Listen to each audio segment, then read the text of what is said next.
Welcome, everybody, for this chat about combating the hidden habits that are killing collaboration in our teams. I'm Brian Stallings, and with me, I'm Jessica Gusteles.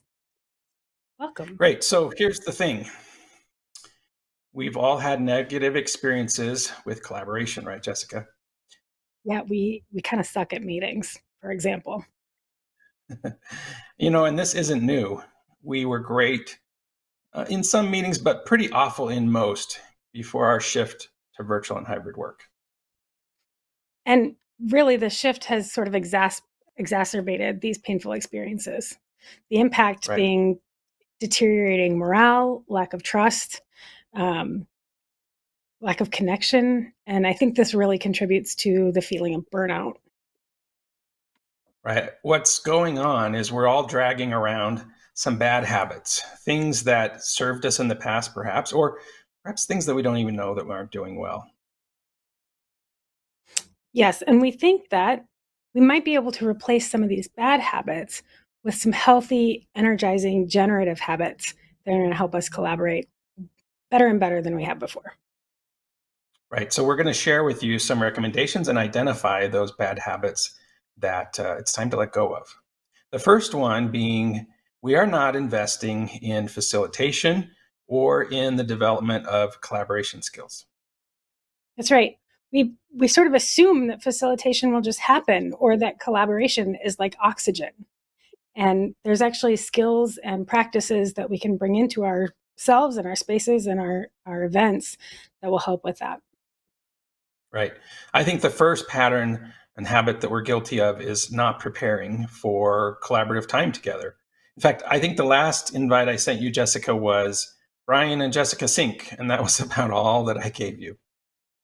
Good thing we worked Guilty. together closely, Brian. I knew what we were headed into. But oftentimes we barely get an invite, maybe. I mean, a calendar invite, but there's little to no content. There's no context. There are no details or agenda. Just really none of the pre-work is done. Right. And, as professional facilitators, we are trained to know that the best practice is to spend a 2-to-1 ratio in getting ready, in preparation. So if you're going to be in a meeting for an hour, an effective facilitation would be planning in advance for about 2 hours, making sure everything's ready. And we just don't see that happening. But I think we have the opportunity to shift the way that we think about facilitation and collaboration. That it's part of work. Collaboration work is work. Facilitation work is work. And I think a part of that, so as we move into it, one of the things that we have not done well is to open intentionally. Right. So many of our meetings, it seems like start late and then we dive abruptly into the content, right to the agenda.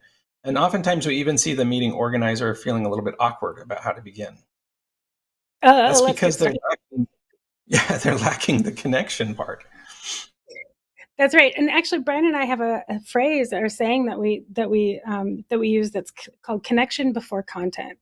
And so we highly encourage that you spend some time building connection, coming in together, connecting, building relationship. Because we know, and it's backed by data and research, that if we spend the time getting into connection with each other before turning to the content, that the quality of the content that we're working on, the complex problems that we're solving, it's going to be way better. The whole experience will be better. Our solutions will be better. And all of that is sort of based on this relationship that we build before we move. Right. So above all and first, start in relationship. Now, once you're into the content portion of the meeting, it's best if you create and maintain a container for the collaboration that's going to happen there. A container is kind of a fancy facilitation word for the physical and emotional space that we're going to create. And we want that container to be resilient, right? We don't want it to be a leaky container, as we say sometimes, where our distractions that we might allow cause our focus to turn outside of the container. And so let's talk about some ways to help that happen. One of the first ways is really to designate a facilitator. That designated facilitator is going to care for the connection before content. They're going to be able to establish a purpose and outcomes. And most importantly, they're going to be able to maintain neutrality. Now, working with that group to establish the container, it's best reinforced with some norms, like meeting norms or team norms about how we're going to be together while we're collaborating. And so that may be things like right now, for example, I have focus turned on my Mac so that nothing will distract from the time that we've all scheduled to be here together. Brian's attention is not going to leak out of the container into an IM. In fact, he's going to stay right here. We also recommend having video on. It's much easier to collaborate when we're able to see each other. Things like that. Right. And we've got some things coming up that will help maintain that container as well. The first thing that we should jump into next, I think, is creating that collaborative environment. So how do we create what goes on inside that container? Something where we'll all be interacting together. One of the things that we're definitely passionate about is leveling, what we call leveling the playing field. So when we're talking about a hybrid environment, you may have a group of folks who are in person in the office and a group of folks that aren't. They're working from home or wherever it is that they're able to work from. And what we don't want is to have an unlevel playing field, meaning there's an experience happening in the room that those who are not in the room don't get to have. So it's really sort of, they miss out on a lot of it and they may not feel like they have a voice. And in fact, when they don't, they may become the leaky part of the container because they start answering emails. Yeah. I think this is where some of our worst habits are that we're still dragging around, is not recognizing that we have some bad etiquette when it comes to leaving others out when they're not part of the group that we're with. So one way to think about this, in addition, is to watch the group, right? To read the room, as we call it, and watch for marginalized voices, and see how do we draw everybody into the conversation, and then call out and maybe adjust our meeting norms if something that we're doing is creating that us versus them or in versus out experience. It might be as simple as, hey, we haven't heard from people who aren't in the room. What are you all thinking about? Just simple as that, you might be able to draw in voices. There's another piece of this that really has to do, again, research has told us that there are really 3 different collaboration styles. And as someone who's the host or the facilitator, you may build your events in such a way that is conducive to your collaboration style, but not necessarily to the other 2. And so being intentional about considering all of the different ways in which we effectively collaborate and ways that we're comfortable collaborating can be really important. Right. Some of those styles you might reflect on, which one of these is mine. There's 3 that we're going to talk about. One being expressive style. Now, when you're collaborating with an individual who's expressive, you ought to plan for things like co-creating something together, a visual, for example. That expressive style really is effective in that type of an interaction. The next style is relational. So Brian and I think we're both very much relational. And what this means is that we really like to be in relationship in our collaboration. So that means using things like breakout rooms or breakout boards, small group exercises. I'm going to be a lot more comfortable sharing my insights in groups of 2 to 4 than I am 8 to 20, let's say. Right.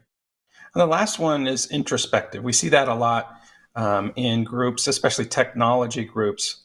This is a style where you could serve them best by, for example, if you're brainstorming, break that into 2 segments where an individual has a time to do some silent writing for a few minutes and to prepare some ideas before they're thrown into a group to share those ideas.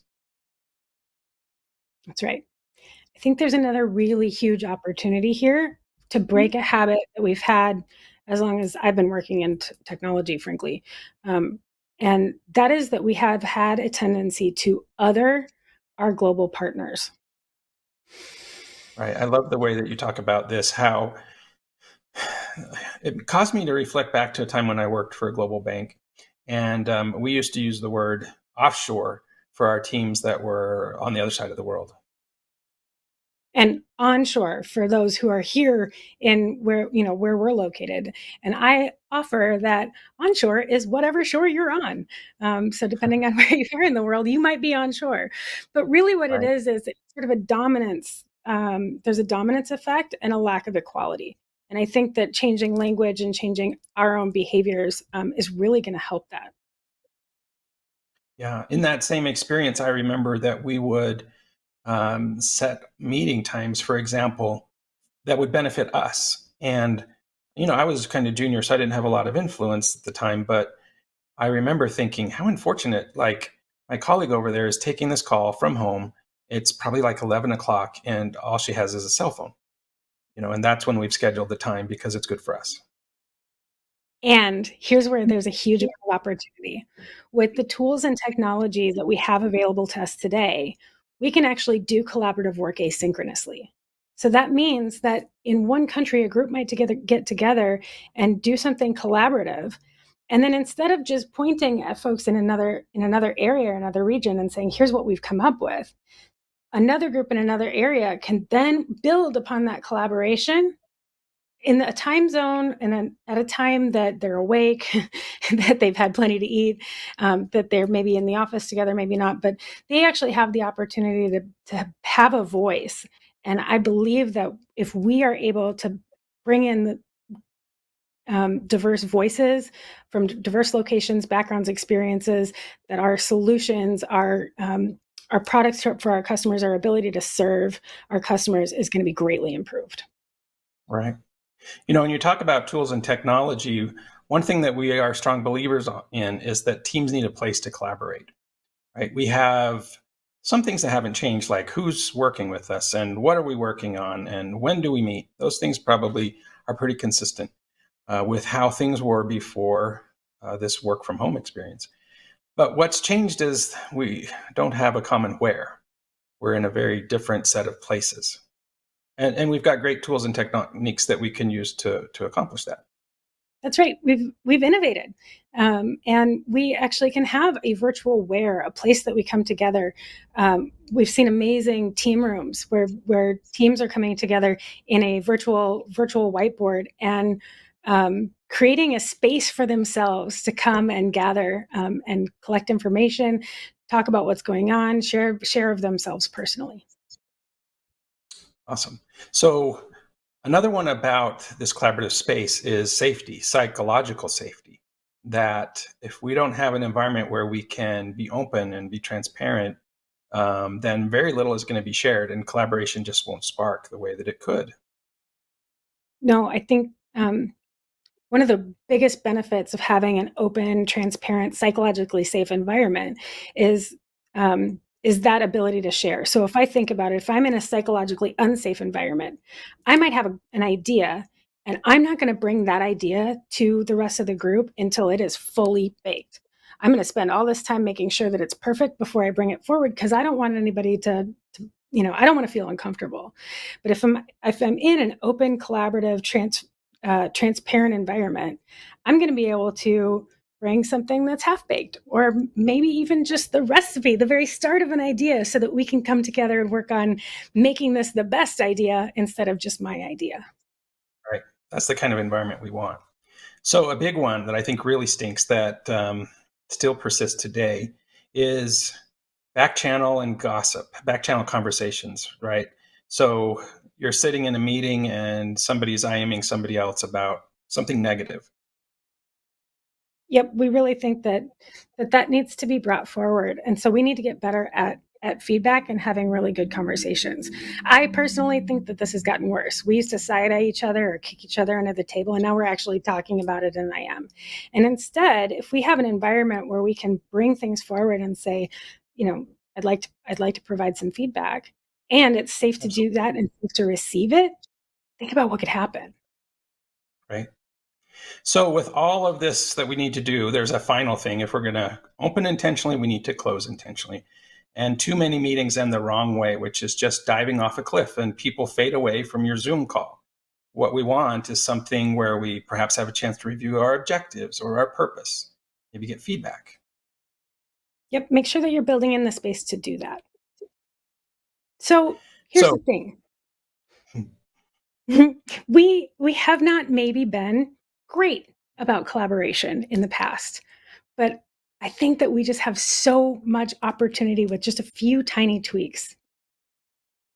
right? We encourage you to start with experiments, for example. Take some of the things we've talked about them and put them to work. We truly believe that you can create really powerful generative collaborative spaces and go for innovation and success. So our invite to you is to go and do it. Go do Thank it. you for Thank you, everyone.